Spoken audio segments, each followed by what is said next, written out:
성경 본문입니다. 누가복음 10장 25절에서 37절입니다. 제가 먼저 봉독하겠습니다.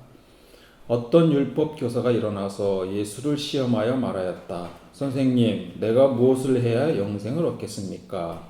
예수께서 그에게 말씀하셨다. 율법에 무엇이라고 기록하였으며 너는 그것을 어떻게 읽고 있느냐? 그가 대답하였다. 내 마음을 다하고 내 목숨을 다하고 내 힘을 다하고 내 뜻을 다하여 주 너의 하나님을 사랑하여라 하였고 또 내 이웃을 내 몸같이 사랑하여라 하였습니다. 예수께서 그에게 말씀하셨다. 내 대답이 옳다. 그대로 행하여 그리하면 살 것이다.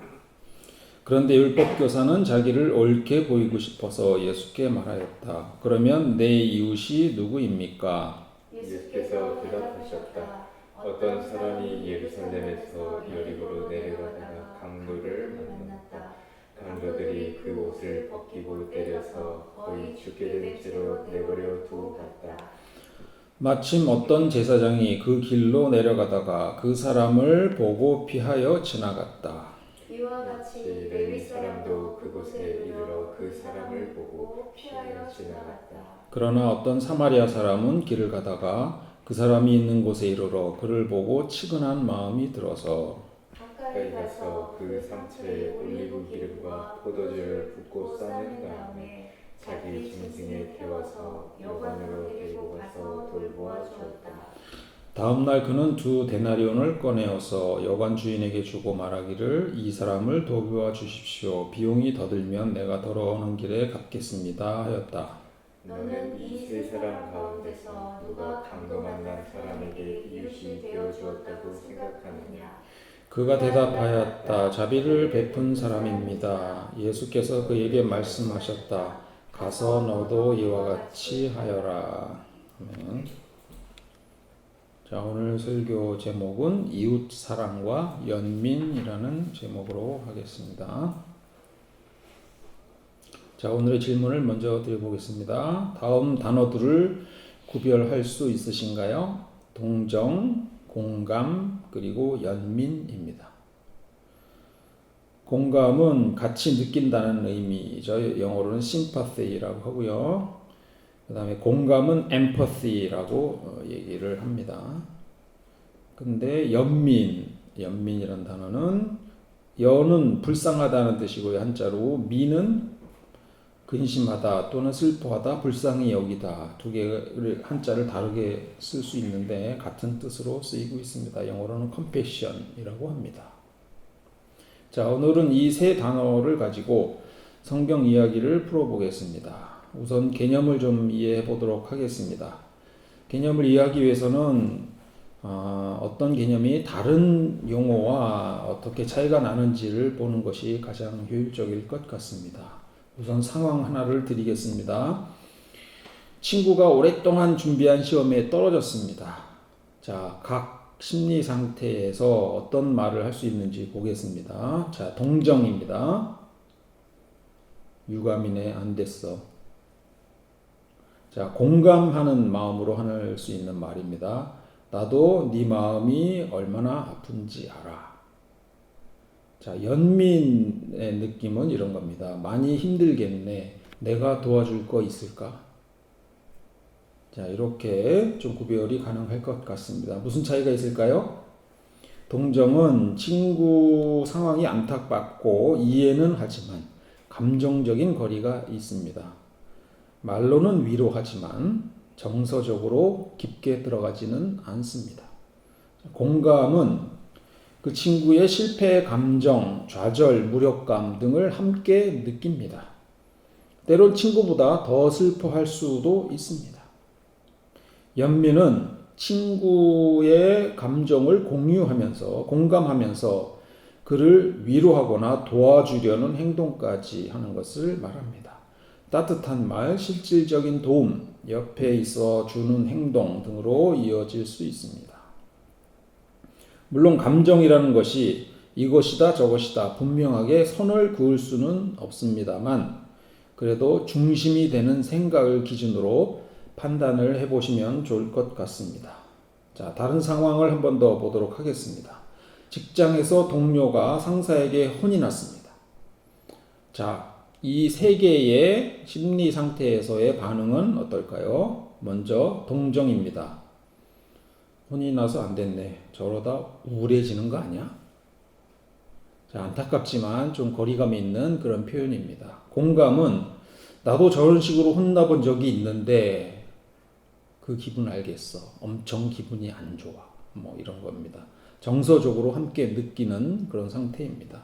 연민은 오늘 많이 힘들었지. 잠깐 쉬러 나갈래? 내가 커피 한 잔 살게. 뭐 이런 느낌입니다. 도움과 위로로 연결되는 그런 것을 연민이라고 심리학 쪽에서는 정의를 하고 있습니다. 자, 하나를 더 보도록 하겠습니다. 지하철에서 노인이 넘어졌습니다. 자, 동정입니다. 어휴, 나이 드셔서 좀 조심하셨어야지. 이런 태도입니다. 마음은 쓰이지만 별로 행동 없습니다. 공감은 넘어지셔서 많이 놀라셨겠다. 나도 넘어본 적이 있는데 참 당황스럽고 아프더라. 뭐 이런 느낌이고요. 연민은 괜찮으세요? 제가 부축해 드릴게요. 병원 안 가셔도 되나요? 뭐 이런 즉각적인 어떤 도움을 주는 행동을 하는 것을 말합니다. 이 세 단어의 차이를 AI 제미나이에게 한번 정리해 보라고 시켰더니 이렇게 정리해 주더군요. 그 동정은 초점이 안타까워하고 슬픔이 있고 걱정스러워하는 것 같지만 자신의 관점에서 감정적인 깊이는 그닥 없습니다. 자신의 관점에서만 보는 것이고요. 뭐 행동으로는 이어지는 것이 아니고 뭐 얼마나 힘들까 뭐 이 정도의 그 표현이 되겠습니다. 공감인 경우에는 감정을 공유하고 상대방의 입장에서 이해하려고 하는 것입니다. 감정적인 깊이는 나름 깊이가 있고 함께 느끼는 그런 상태고 하지만 나라면 어떻게 느낄까 이런 관점에서 생각을 하는 것이고요. 연민은 고통을 경감시키려는 하는 의지하고 행동이 같이 포함되는 것입니다. 가장 감정적으로도 깊은 공감을 형성할 수도 있고 아닐 수도 있습니다만 자, 그 이해를 바탕으로 적극적으로 도우려는 태도를 의미합니다. 그러면 두 번째 질문이에요. 연민이 느껴질 때 그러면 그 마음을 무조건 따라야 하나요? 라는 질문입니다. 이들 감정 중에서 공감과 연민에 대해서 조금 더 살펴보도록 하겠습니다. 자, 제가 지금부터 하는 얘기는 여기 선악의 기원이라는 책에서 일부 인용을 하는 것임을 미리 밝혀둡니다. 자, 첫 번째로 공감은 자동적이고 무의식적으로 일어날 수 있지만 대체로 우리는 다른 사람에게 공감할지 말지를 선택할 수 있다고 합니다. 공감에 대한 심리학 실험이 있었습니다. 설정은 이렇습니다. 남성 실험 참가자들을 대상으로 모르는 사람과 금융 거래를 하도록 했습니다. 그 중에는 사기친 사람이 있고 사기를 당한 사람 두 그룹으로 설정을 한 겁니다. 그런 다음 실험 참가자들의 눈앞에서 그 사람에게 전기 충격을 가하도록 합니다. 사기를 당한 사람이 전기 충격을 받자 참가자들은 공감에 해당하는 신경 반응을 보였습니다. 실제로 자기가 전기 충격을 받았을 때와 같은 그런 뇌 부위가 활성화되었습니다.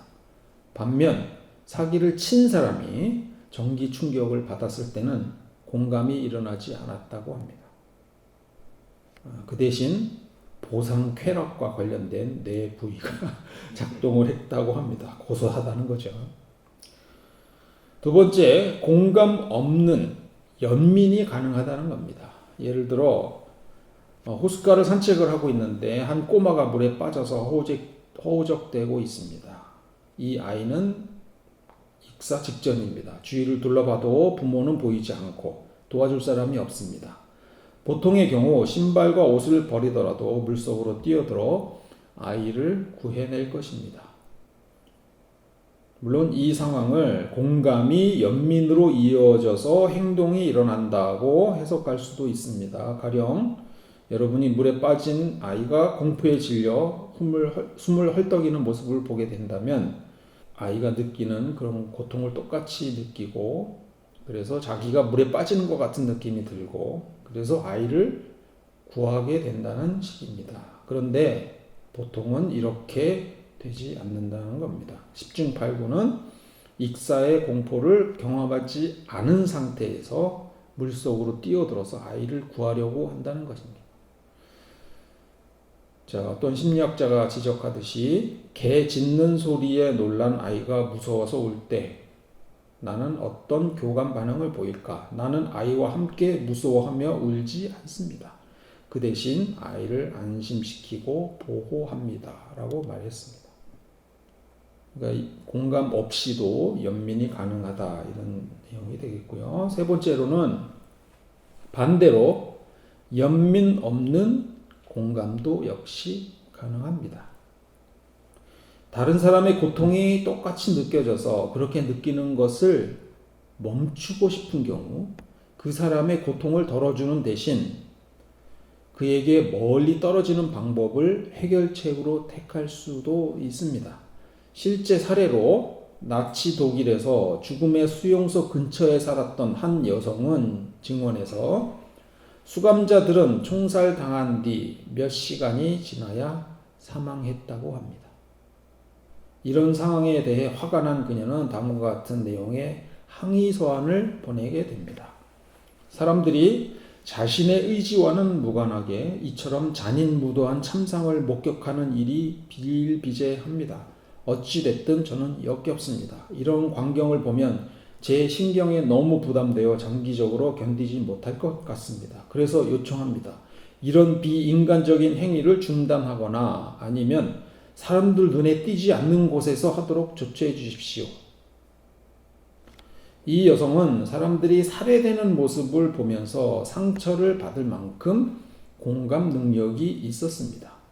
게다가 이 같은 행위를 잔인무도한 참상이나 비인간적인 행위로 묘사한 것으로 보아 그 야만성에 완전히 둔감하지도 않았습니다. 그럼에도 이런 살인이 눈에 보이지 않는 곳에서 일어나기만 한다면 얼마든지 공존하며 살 수 있다는 것입니다. 물론 이것은 극단적인 사례입니다. 하지만 그렇다고 우리가 도저히 납득할 수 없는 것도 아닙니다. 시내에서 길을 가다가 노숙자를 지나칠 때면 때때로 외면하기도 합니다. 우리가 닭고기나 소고기를 편안히 먹을 수 있는 이유 중 하나는 그들이 도축당하는 모습을 외면할 수 있기 때문입니다. 또 다른 감정 상태도 존재하는데요. 타인의 괴로움을 느끼지만 이를 즐기면서 그 괴로움이 지속되거나 악화되기를 바라는 마음이 있습니다. 이에 극단적인 감정이 세디즘이지만 지극히 정상적인 감정 상태도 있습니다. 예를 들어 악하다고 생각하는 사람이 천벌을 받는다고 생각하면 그 고통을 즐기면서 고소해할 수 있다는 것입니다. 자, 그런데 주의할 점은 여기서 연민이 꼭 도덕적으로 옳은 것은 아니라는 것입니다. 한 범죄자가 경찰관에게 딱한 사정을 이야기하며 제발 자기를 좀 풀어달라고 사정하는 그런 상황을 생각해 보겠습니다. 그 경찰관은 연민을 느낄 수는 있습니다만 그렇다고 그를 풀어줄 수는 없습니다. 저는 가끔 교수로서 성적 처리를 하다 보면 자신의 어려운 상황을 메일로 줄줄이 털어놓는 그런 학생들을 보게 됩니다. 이번에 꼭 장학금을 받아야 하니 성적을 올려달라고 사정을 합니다. 이 학생들에게 연민을 느끼기는 하지만 그렇다고 성적을 올려주면 공정하지 않게 되기 때문에 그렇게 처리할 수 없는 것이죠. 이에 관한 심리 실험이 있습니다. 다른 사람의 관점에서 생각하라는 요청을 받은 실험 참가자들은 다른 사람들보다 그 사람에게 호의를 느낄 가능성이 큰 것으로 나타납니다. 예를 들어 구조를 기다리는 사람들 가운데 아픈 소녀를 대기하는 그 라인의 줄의 제일 앞에 세울 가능성이 큽니다. 왜냐하면 그 소녀의 아픔을 공감하기 때문에 네가 앞으로 가 이렇게 해서 세울 수 있다는 거죠. 이것은 연민 어린 행동이긴 하지만 도덕적이지는 않습니다. 이런 종류의 결정은 객관적이고 공정한 절차에 바탕을 두어야 하는 것이지 누가 가장 강렬한 감정적인 반응을 일으키냐에 따라서 좌우되어서는 안 된다는 것입니다. 그러므로 좋은 사람이 되려면 연민을 함양할 것이 아니라 연민을 우선시하지 말아야 된다고 지적합니다. 연민은 조심해야 할 지점들, 즉 부작용들이 있습니다. 주변 사람들의 어려움을 외면하지 못하고 끊임없이 돕는 사람들이 있습니다. 자신을 타인의 감정 쓰레기통 역할을 하면서 정작 자신의 스트레스는 제대로 해소하지 못하는 사람들입니다. 또 다른 예로 자녀의 작은 어려움에도 즉시 개입하여 모든 것을 해결해주는 부모는 자녀가 스스로 문제를 해결하고 성장할 기회를 박탈할 수 있습니다. 성인이 된 자녀는 독립적인 생활의 어려움을 느끼고 계속해서 부모에게 의존할 수 있습니다. 또 다른 예로 타인의 어려움을 쉽게 믿고 도움을 주는 어떤 사람은 악의적인 사람들에게 쉽게 이용을 당합니다. 돈을 빌려주고 돌려받지 못하거나 부당한 요구를 거절하지 못해 경제적, 정신적 피해를 입습니다. 극단적인 연민으로 범죄자의 어려운 환경만을 강조하며 처벌을 반대하는 여론이 생길 수도 있습니다. 이는 사회 정의를 훼손하고 잠재적인 피해자를 보호하지 못하는 결과를 낳을 수도 있습니다. 자, 이런 연민의 부작용들 이외에 한 가지 용어만 더 살펴보도록 하겠습니다. 자기 연민입니다. 자신의 고통, 실패, 부족함 등을 직면했을 때 자신을 가혹하게 비난하거나 외면하지 않고 스스로에게 친절하고 이해심을 갖는 태도입니다. 자신의 어려움을 인간이라면 누구나 겪을 수 있는 보편적인 경험으로 인식하고 고통에 압도되지 않고 균형 잡힌 시각을 유지하는 그런 마음입니다. 그러나 자기 연민도 또한 조심해야 될 지점이 있습니다. 예를 들면 나는 너무 힘들었어. 그래서 어쩔 수 없었어. 와 같은 자신의 행동에 대한 책임을 회피하고 외부 상황으로 그 책임을 돌리는 그런 마음을 가질 수 있습니다. 성경 본문을 보겠습니다. 오늘 여러 등장인물들 가운데 제사장, 레위 사람, 사마리아인 세 사람의 입장을 좀 살펴보도록 하겠습니다. 여기에 등장하는 세 그룹 중 제사장과 레위 사람은 질문을 한 율법 교사로 표현되는 랍비들과는 다른 그룹입니다. 어쩌면 공생 관계일 수도 있지만 실상은 경쟁 관계이고 서로 다른 이해 관계를 가지고 있는 사람들입니다. 그리고 사마리아인과의 관계는 뿌리 깊은 종교적, 민족적인 갈등이 있었습니다. 31절을 보겠습니다. 마침 어떤 제사장이 그 길로 내려가다가 그 사람을 보고 피하여 지나갔다. 이렇게 되어 있습니다. 제사장은 동정조차 없어 보입니다. 제사장은 그 길로 내려가다가 뭐 좀 이상한 게 보이니까 아예 그냥 피하여 지나갔습니다. 처음부터 불편한 상황을 만들고 싶지 않았던 것입니다.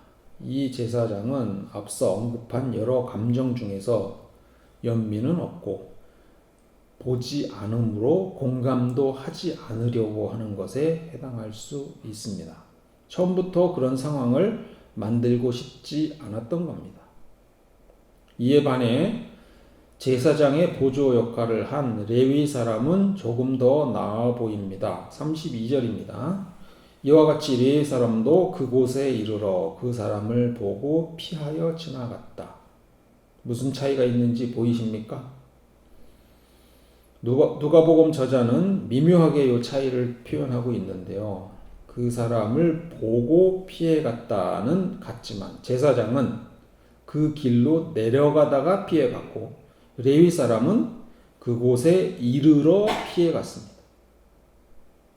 제사장은 그 상황 자체를 이동 중 회피한 것이고 레위 사람은 그 상황을 보고 피했다는 것입니다. 멈췄다가 보고 간 듯한 인상을 주는 표현입니다. 레위 사람은 피해자의 고통을 인식하고 공감했을 가능성이 있습니다. 심리적 갈등의 가능성도 있습니다. 그러나 그 감정이 행동으로 연결되지는 않았습니다. 감정을 회피한 것입니다. 저 상황에 끼어들면 나도 위험해질 수 있어 혹은 불편해질 수 있어와 같은 자기 보호 심리가 작용한 것으로 봐야 할 것입니다. 이에 반해 이방인으로 취급받던 사마리아인은 이렇게 표현하고 있죠. 그 사람이 있는 곳에 이르러 그를 보고 치근한 마음이 들어서 가까이 가서 그 상처에 올리브 기름과 포도주를 붓고 싸맨 다음에 자기 짐승에 태워서 여관으로 데리고 가서 돌보아 주었다. 가서 보는 것을 거부하지 않았고 치근한 마음이 들어서 공감한 거죠. 게다가 가까이 가서 도와주었습니다. 레위 사람은 그곳에 이르러 피했지만 가까이 가지는 않았습니다. 사마리아인은 행동으로 드러나 실질적인 도움으로 나갔습니다. 이 사마리아인의 이야기는 타자에 대한 감정이입, 윤리적 책임감, 심리적 용기가 모두 포함되는 이야기입니다. 예수는 이 세 사례를 통해 누가 우리의 이웃인가를 설명하고 있지만 또한 사회 비판적 내용을 함께 담고 있습니다. 즉, 제도 종교의 대표자이면서 유대의 최상위 지도층에 있는 제사장은 실제로 서민의 고통과 괴로움에 별 관심이 없고 오히려 회피하려는 성향이 있음을 지적합니다. 또한 모든 사람을 위하는 것처럼 하지만 실상은 자기 자신들의 이익만 추구하는 사람임을 지적하는 것입니다. 또한 레위 사람은 중간 공무원급 사람으로 서민을 돌봐야 할 입장에 있으면서도 번거롭게 생각하고 이를 회피해 가는 것을 지적합니다. 어려운 상황에 처한 사람을 돕는 사람은 아이러니하게도 사회적으로 차별받고 배척받는 사람임을 지적합니다. 이들이 율법의 자비를 실천하고 있다는 것은 참으로 역설적인 비유입니다. 물론 사회적으로 지위가 높은 사람들이 무조건 나쁘고 그들이 사회적 도움이 필요한 사람을 전부 회피한다고 보는 것은 과도한 일반화이겠습니다만 본문이 보여주는 상징적 구조를 통해 그 경향성이나 위선의 가능성이 현대 사회에도 그대로 적용이 될 수 있음을 인정하지 않을 수 없어서 오늘 이 사마리아인의 비유가 더 와닿습니다. 그러나 여기서 조심해야 할 지점이 또 있습니다. 예수의 내 이웃을 사랑하라는 것이 어느 지점까지인지에 관한 문제입니다. 잘못 생각하면 너의 모든 힘을 다해서 내 이웃을 사랑하라고 읽기 쉽습니다. 그러나 이웃을 사랑하는 전제가 앞에 붙어 있습니다. 내 몸과 같이입니다. 너를 희생하고 내 몸을 불살라서 이웃을 사랑하라가 아니고 내 몸과 같이입니다. 자신을 건강하게 돌보고 존중하는 것은 성경적으로도 중요한 것입니다. 따라서 이웃을 사랑하는 것도 자신을 존중하고 사랑하는 것처럼 균형 잡힌 방식으로 이루어져야 함을 의미합니다. 자신을 해치면서까지 이웃을 사랑하라는 의미로 해석하기는 어렵습니다. 공동체 안에서 서로 사랑하고 섬기는 것은 건강한 상호작용을 전제로 한다는 것입니다. 일방적인 희생은 건강한 관계가 아닙니다. 서로를 존중하고 배려하며 각자의 필요를 균형 있게 채워나가는 것이 성경적인 공동체의 모습에 더 가깝습니다.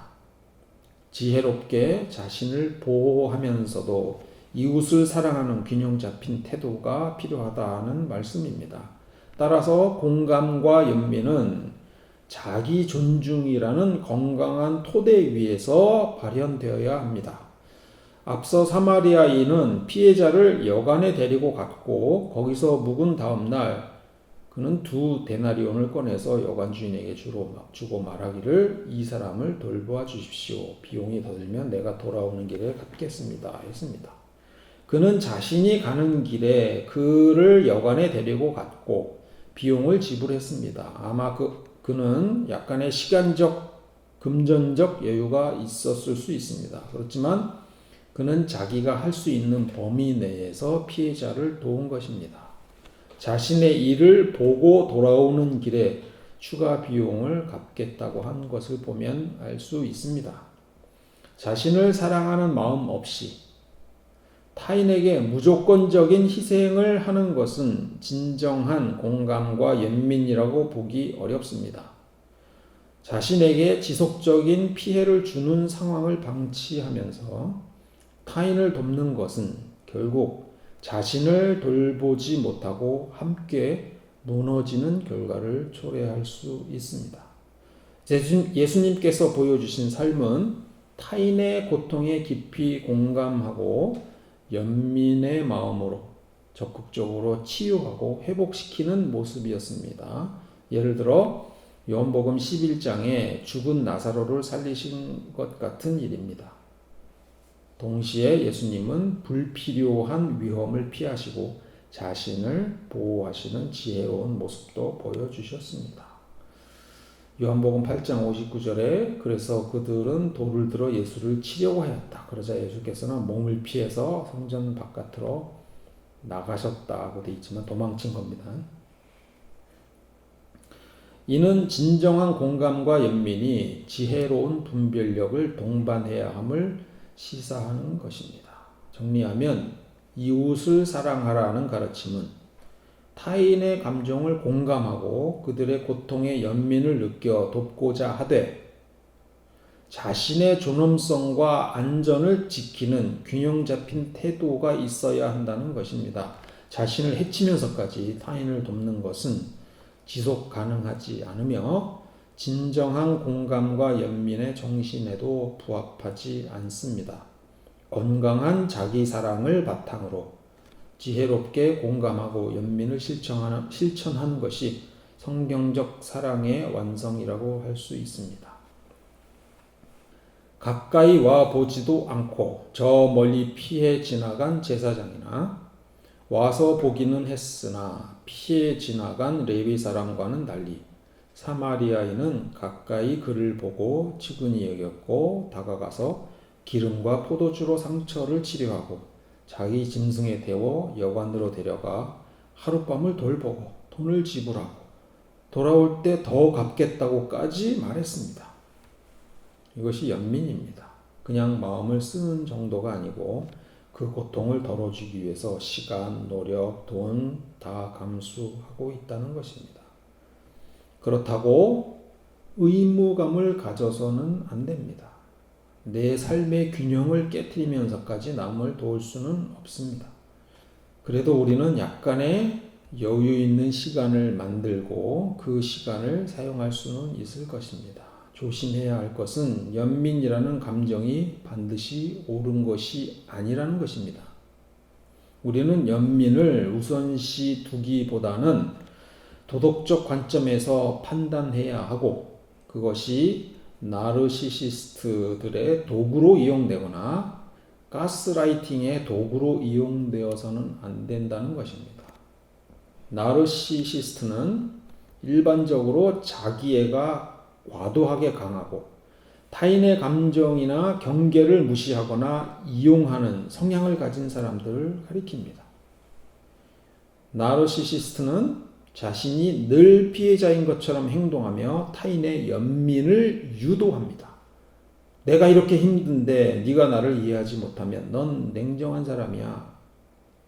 이는 주변 사람으로 하여금 죄책감을 느끼게 하고 자신의 요구를 더 쉽게 받아들이게 만드는 전략입니다. 나르시시스트는 도움이 필요하다고 호소하면서 타인의 시간, 에너지, 감정을 끝도 없이 요구합니다. 그 대상은 특히 공감 능력이 높은 사람인 경우가 많습니다. 연민은 관계를 치유하고 연결하는 힘이지만 경계 없는 연민은 나르시시스트의 도구가 되어 착취와 조종을 허용할 수 있습니다. 연민은 유지하되 건강한 경계를 확립하는 것이 중요합니다. 나는 당신을 이해하지만 나 자신도 중요합니다. 나 자신도 보호해야 합니다라는 입장이 핵심입니다. 또한 종교가 연민을 이용해서 착취하는 방식도 많습니다. 신자의 연민과 선의를 이용해 경제적 착취를 정당화하는 경우입니다. 예를 들어 고통받는 자를 도우라는 명령을 악용하여 기도와 후원이 필요하다고 하나 실상은 후원금을 받기 위한 경우가 많으며 그 후원금이 불투명하게 관리되거나 일부 지도자의 사치에 쓰이는 경우도 많습니다. 또는 도덕적 연민을 지속적인 복종과 자기 부정으로 전환하는 것입니다. 예를 들면 다음과 같이 말합니다. 당신은 죄인입니다. 구원받으려면 더 많이 봉사하고 헌금해야 합니다. 예수님이 당신을 위해 죽으셨는데 이 정도도 못하시겠습니까? 지도자의 고통이나 순교를 통해 이것을 강조하기도 합니다. 목사인 저는 교회를 위해 모든 것을 버렸습니다. 여러분은 무엇을 포기하셨나요? 우리가 핍박받는 이유는 세상에 속하지 않기 때문입니다. 이러한 분위기로 인해 신자들은 지도자의 고통에 감정이입을 하게 되고 비판적 사고를 멈추고 헌금을 하게 됩니다. 정리하겠습니다. 연민의 감정은 소중한 것이나 함부로 연민이란 감정에 끌려가서도 안 됩니다. 우리는 오늘 사마리아인 본문을 가지고 다른 교회에서는 설교에서 이렇게 말하는 것을 흔히 듣습니다. 우리는 누구나 때때로 동정하고 공감할 수 있습니다. 하지만 그리스도인은 여기서 멈추지 않아야 합니다. 라고 말입니다. 그러나 이렇게 설교하는 목사도 사실은 그렇게 행동하지 못하면서 하는 일상적인 선포일 가능성이 높습니다.